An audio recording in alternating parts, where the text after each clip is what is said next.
ચૂંટણી પંચ અને ભાજપવાળા અને કલેક્ટર એવું કહે છે અને નિલેશભાઈના ટેકેદારો એવું કહે કે આ સાઈન અમારી નથી, એ વાત તદ્દન ખોટી છે. અમારી નજર સામે સાઈન કરેલી છે નિલેશભાઈની ઓફિસે. કલેક્ટર અને ચૂંટણી પંચને ત્યાં સીસીટીવી કેમેરા છે જ, ખરાઈ કરવી જોઈએ. એની જે આ જુઠ્ઠું બોલે છે એની આડમાં અમે એફિડેવિટ કરીને આપ્યું છે કે મારી નજર સામે ચારેય ટેકેદારોએ સાઈન કરેલી છે ડમી ઉમેદવારમાં અને ઉમેદવારમાં.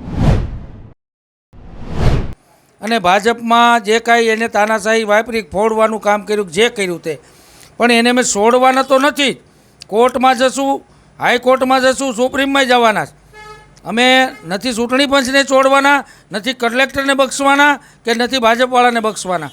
અમારી યારે અન્યાય થયો છે તો આ 19 લાખ મતદારો સાથે અન્યાય થયો તો અમે લડી લેવા તૈયાર છીએ. ઠેઠ ઓટી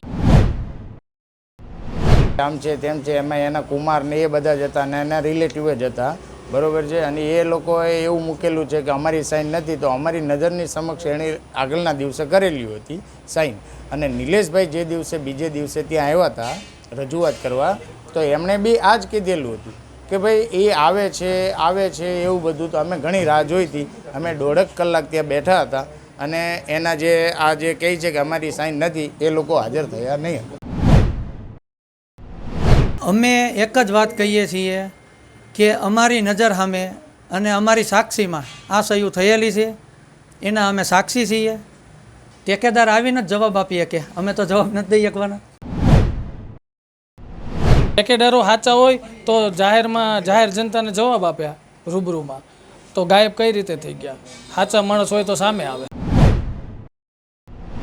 છે કે જ્યારે 21 તારીખે સમગ્ર ઘટના 20 તારીખે સમગ્ર ઘટનાક્રમ બન્યો અને ચૂંટણી પંચ દ્વારા અમને જે સમય આપવામાં આવ્યો એ સમય મર્યાદાની અંદર 21 તારીખે સવારે 9 વાગે 4 જે અમારા મિત્રો છે એમણે એફિડેવિટ આપ્યું કે આ લોકોએ અમારી સામે સાઇન કરેલી છે.